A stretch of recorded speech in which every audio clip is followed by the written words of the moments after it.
बोलो पेंसिल गंजी स्वैग का वीज़ा कैंसिल। हाँ भाई, क्या हाल है भैया? अभी हमने ऑस्ट्रेलिया का वीज़ा अप्लाई किया था और ऑस्ट्रेलिया ने बगैर कोई ख़ास वजूहात के मेरा वीज़ा कैंसिल कर दिया। हालांकि मैं ऑलरेडी ऑस्ट्रेलिया जा चुका हूँ।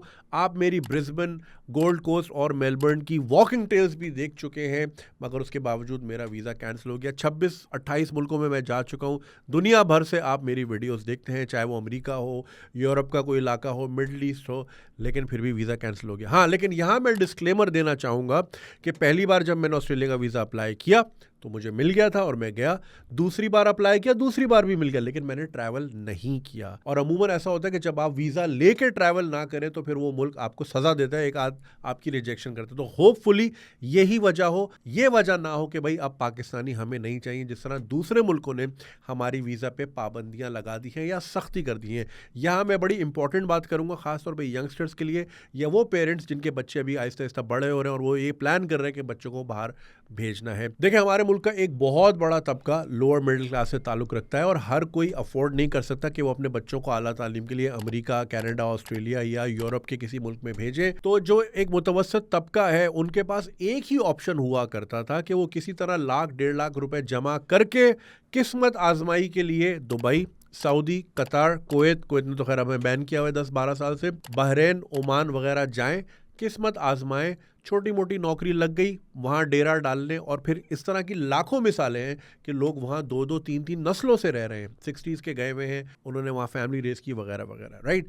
तो ये ऑप्शन हमेशा एक मुतवस्सित पाकिस्तानी के लिए मौजूद था, जो कि मेरे लिए भी मौजूद था। 2012 में जब मैं दिल बर्दाश्त हो गया, कराची के हालात जिस तरह थे, मोबाइल छिनना, आग, मतलब हड़तालें, दिस एंड दैट, तो मैंने बोला यार सुकून चाहिए ज़िंदगी में, प्रो मैक्स। मैंने किसी तरह 80,000 रुपये जमा किए, लिटरली 80,000, 3,000 दिरहम भी नहीं बनते थे उस वक्त के, और मैं चला गया दुबई किस्मत आजमाने। अंग्रेज़ी अच्छी थी, पहले ही हफ्ते मुझे नौकरी मिल गई और फिर उसके बाद मैं वहाँ 5 साल रहा। लेकिन वो 5 साल वो ऐसे 5 साल थे, उसने मेरी ज़िंदगी बदल के रख दी। वो कैसे?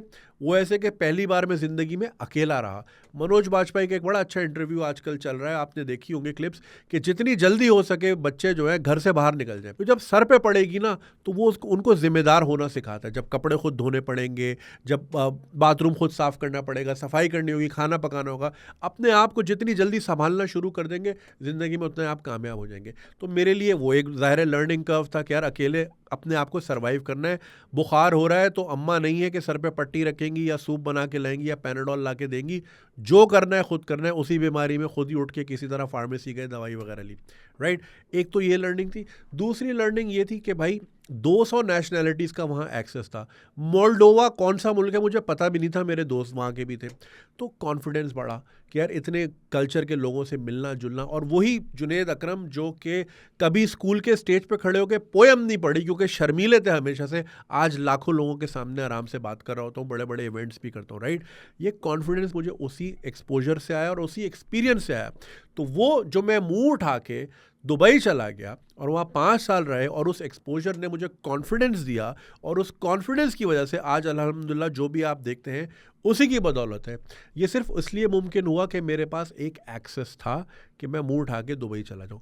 आज का जो नौजवान बच्चा है जो भी ए लेवल्स, ओ लेवल्स कर रहा है या मैट्रिक इंटर करके या ग्रेजुएशन करके बैठा है, वो अपनी किस्मत आजमाई के लिए वो इससे भी गया क्योंकि अब दुबई के वीज़े नहीं मिल रहे। अब वो दुबई की हुकूमत जितना बोले नहीं नहीं हमारी स्क्रूटनी थोड़ी सी टाइट है, नहीं मिल रहे। जिनकी नौकरियां लग गई हैं उनको भी नहीं मिल रहा। इतने बड़े बड़े, अभी हमारे टीम मेंबर ने मुझे याद दिलाया, हम एक बहुत बड़ी पार्टी से मिल के आए थे कुछ महीनों पहले, कंस्ट्रक्शन में वो बहुत बड़ा काम कर रहे हैं, अरबोपति आदमी, उनको भी वीज़े नहीं मिल रहे। तो मतलब भाई लेवल ये आ गया है कि उनको अब चाहिए ही नहीं है। सऊदी ने पिछले दिनों 7,000 पासपोर्ट ब्लॉक किए हैं, वो भिखारियों के किए हैं, ठीक है ना। तो उसकी वजह से आप और मैं हज उम्रे से भी जाएंगे, अल्लाह ना करे, लेकिन आने वाले वक्तों में लग रहा है कि हमें हज उम्रे के लिए भी बड़े पापड़ बेलने पड़ेंगे।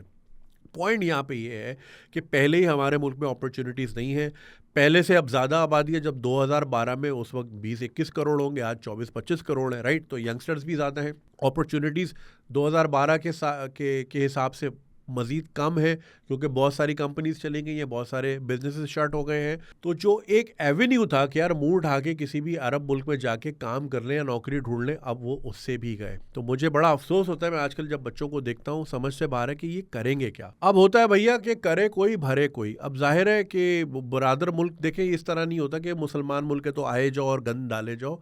वो भी बोलते हैं कि भाई अब जितना फ़कीर पकड़े 90% तुम्हारे मुल्क का निकलता है, तो ज़ाहिर है बैन तो करेंगे। जितने स्कैम होते हैं 90% तुम्हारे मुल्क के निकलते हैं, तो भाई उन्होंने भी सख्ती करनी है ना। अपना घर सबने ही साफ़ रखना होता है। आप कभी बर्दाश्त करोगे किसी ऐसे मेहमान को जो जब आए गन डाले आपके घर में?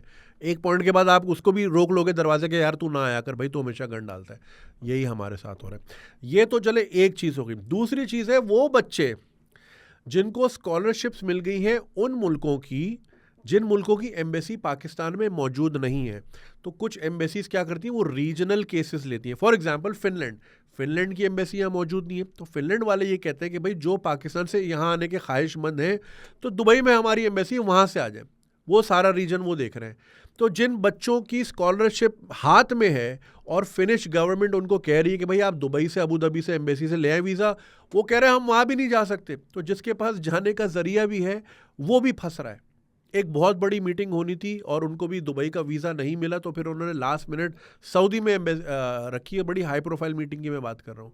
तो भाई आम से आम और ख़ास से ख़ास सभी फंस गए इस चीज़ में। सो अब ये इतना संगीन मसला है कि अब देखे ना, वो मेरे एक बड़े अच्छे दोस्त हैं हमारे उमेर भाई, वो यही कहते हैं कि एक वक्त आएगा दुनिया चंदा जमा करके ना पाकिस्तान के चारों तरफ लेंटर डाल देगी कि यार ये लोग इधर ही रहे, ये लोग बाहर ना आए। हमारी हरकतें ही ऐसी हैं। फिर हमारा जो है, अब देखें, अब इमरान खान या शहबाज शरीफ मक्का में खड़ा होकर तो नहीं बोलेगा ना भीख नहीं मांगो। ये हरकतें हमारी अपनी है और ये बेकारी है, प्रोफेशनल बेकारी होते हैं। मेरी आंखों के सामने 2012 के रमज़ानों की मैं बात कर रहा हूँ, यूनियन स्टेशन दुबई में देरा में एक फ़कीर को पकड़ा जिसके पास से 27,000 दिरहम निकले। मेरे 8 महीने की तनख्वाह उसकी जेब में थी। तो फ़कीर तो मैं था वहाँ, जो मस्जिद में इफ्तार कर रहा था पैसे बचाने के लिए। तो ये तो हाल है, प्रोफेशनल लोग हैं। मैं खुद एक फैमिली को इनडायरेक्टली जानता हूँ लाहौर में, जो खुद कहते हैं कि हम इटली भीख मांगने जाते हैं समर्स में, सर्दियों में लाहौर आ जाते हैं क्योंकि लाहौर की सर्दियाँ ज़्यादा मज़े की हैं, ठीक है ना। और पीक समर्स में जो हॉलीडे सीज़न है हम भीख मांगने जाते हैं। तो यार ये अब ये हरकतें होंगी तो भाई कहाँ से वीज़े मिलेंगे? करे कोई भरे कोई। मुझे अफसोस ये हो रहा है कि इन प्रोफेशनल भिखारी या ये जो स्कैम करते हैं, मैं आपको एक और मज़े का स्कैम बताता हूँ। ये तो खैर पाकिस्तान के वीज़े भी बंद हुए तो हमें फ़ील हो रहा है। क्या आपको पता है पाकिस्तान के बहुत सारे सिटीज़ दुबई में वैसे ही ब्लैक लिस्टेड थे, जिनको वीज़ा देते नहीं थे, क्योंकि जो स्कैमर निकल रहा है उसका बर्थ प्लेस ये निकल रहा है, यही शहर यही शहर यही शहर। तो बहुत सारे शहर पहले ही बैन थे ऑफिशियल लेवल पे। अभी ऑफिशियल लेवल पे पाकिस्तान का वीज़े बंद नहीं है, बट अब आप समझ जाएं। तो होता ये है कि जैसे कि मैं हूँ और मैंने वहाँ जाके कंपनी एक खोली। जब आप कंपनी खोलते हो मुझे मिले भाई ये आप 4 वीज़े या 6 वीज़े आप हायर कर सकते हैं। मैंने अपने ही दोस्तों को वीज़े दिए, उनको एम्प्लॉय दिखाया, उनकी तनख्वाह लगाई 25,000 दिरहम। उनके डेबिट कार्ड मेरे ही पास है, मैं उनको सैलरी ट्रांसफ़र करके अगले दिन मैं ही निकाल लेता हूँ। उनकी 6 महीने स्टेटमेंट बनाई 25,000 की और क्रेडिट कार्ड अप्लाई कर लिया। क्रेडिट कार्ड में आपको सैलरी का टाइम्स 10 टाइम्स 8 मतलब मल्टीप्लाई बाय 8 मल्टीप्लाई बाय 10 मिलते हैं, यानी 2.5 लाख दिरहम फ़ी बंदा।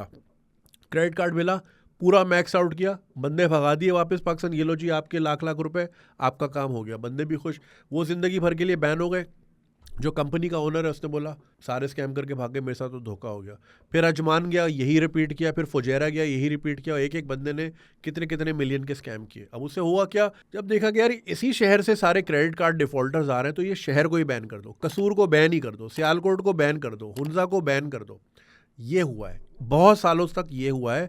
अब जाके उन्होंने लेंटर ही डाल दिया है। इसकी और भी बहुत सारी वजूहात हैं। हम शायद वो उस तरह की वैल्यू ऐड नहीं करते, उनके कल्चर में इंटीग्रेट नहीं होते। हमारे ज़्यादातर लोग आपको ऊबर, टैक्सी, तलाबात इसी में ही नज़र आते हैं। बिल्कुल वाइट कॉलर भी होते हैं, ऐसा नहीं है, दुनिया भर में है, पाकिस्तानी बड़े सक्सेसफुल भी हैं, लेकिन ज़्यादातर फोर्स जो हम भेज रहे हैं वो अनस्किल्ड है और अनकाउथ, जिसको आप कह लें for the lack of better word, argumentative है, लड़ाका है, और वो सोशल मीडिया पे अजीब हरकतें करते हैं, पब्लिकली अजीब हरकतें करते हैं, औरतों की वीडियो बनाना। एक भाई वो बहरीन में, उन्होंने सिंधी टोपी लगाई होती है, मैं ये नहीं क्लेम कर रहा कि वो सिंध के कहाँ के, जहाँ के भी हैं, मैं सिर्फ हवाला दे रहा हूँ उनके हुलिये का। वो बहरीन में जहाँ गोरी आती है यूँ करके टिकटॉक बना रहा होता है, देखा है तुमने वो चाचा की वीडियो? मैं लगाना नहीं चाह रहा यहाँ पे, आप लोगों ने देखी होगी, उसका काम ही यही है। तो वो देख के फिर बहरीन वाले क्यों नहीं आपका वीज़ा बंद करेंगे। टर्की में पहले ही हम कितना बदनाम हुए थे 2 साल पहले, अगर याद हो आपको, ट्विटर पे ट्रेंड हुआ था पूरा कि पाकिस्तानी हमें नहीं चाहिए। हरकतें हमारी ऐसी हैं भाई, करे कोई भरे कोई। मैं आजकल जो बच्चे देखता हूँ, सॉरी समराइज़ कर रहा हूँ बस वीडियो को, जो मैं बच्चे देखता हूँ चाय के ढाबों पे, स्कूल से निकलते हुए, कॉलेजेस वगैरह में आते जाते, मैं ये देखता हूँ ये जाएगा कहाँ, ये पौध जो निकल रही है ये जाएगी कहाँ। यहाँ तो खपने से रहे, इतनी अपॉर्चुनिटीज़ नहीं है।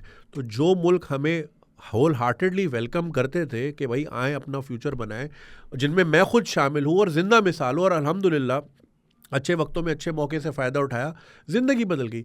यही मैं चाहता हूँ अपॉर्चुनिटीज़ दूसरे बच्चों को भी मिलती, लेकिन कुछ स्कैमर्स की वजह से, कुछ भिखारियों की वजह से अब वो अपॉर्चुनिटी आपके बच्चों को नहीं मिल सकती। अब जो यूनिवर्सिटियां आपके बच्चों को हाथों हाथ फ्री स्कॉलरशिप दे रही है, बस ये कह रही है कि वहाँ से वीज़ा ले आओ, वहाँ जाने का रास्ता ही बंद हुआ हुआ है। वो बेचारे बच्चे परेशान हैं। कितने इस तरह के केसेस होते हैं कि एम्बेसीज़ यहाँ पे एग्जिस्ट नहीं करती, जैसे एस्टोनिया की एम्बेसियाँ एग्जिस्ट नहीं करती। इसी तरह और भी बहुत सारे छोटे मोटे मुल्क हैं, वो कहते हैं भाई वहाँ से ले आओ, हमारा रीजन वहाँ से पड़ता है आपके सामने। सो बड़े अफसोस की बात है। I hope things change for the better, मगर अब हमारी अपनी हरकतें, अब इसमें करना ये है मेरे बच्चों, जो आप लोग सुन रहे हैं बच्चे और बच्चियों, कि अब एक दरवाज़ा बंद हो तो अल्लाह और खोलता है, ये ईमान हमारा है।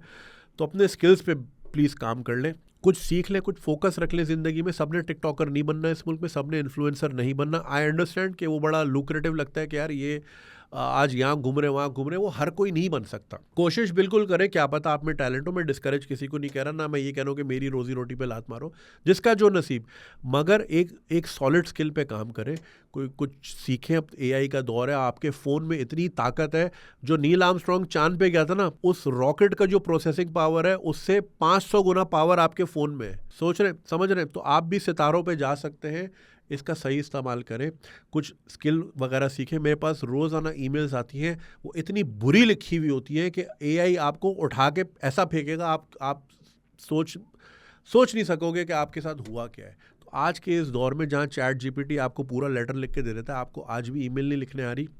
इसमें कसूर इमरान खान का, शहबाज शरीफ का, आसिम मुनीर का, किसी का भी नहीं है, कसूर सिर्फ आपका है। तो अपने आप को अब नर्चर करना पड़ेगा। अब जो है इसी में ही गुजारा करना पड़ेगा। अब दुबई के वीज़े भी फ़िलहाल आप कुछ अरसे के लिए भूल जाएं, दुआ करें कि हज उम्रे ना बंद हो जाए। तो आने वाला वक्त मुश्किल है, लेकिन घबराना नहीं है, सही है। तो अपने स्किल्स पे काम करें, और जो है अब इसी में रह के हमें अपनी जगह बनानी है, वरना फिर आगे बड़ी मुश्किलात हैं। आई होप आप लोगों को बात समझ आ गई होगी, और चैनल को सब्सक्राइब करना नहीं भूलिएगा। बात सुनने का बहुत शुक्रिया। खुदा हाफिज़।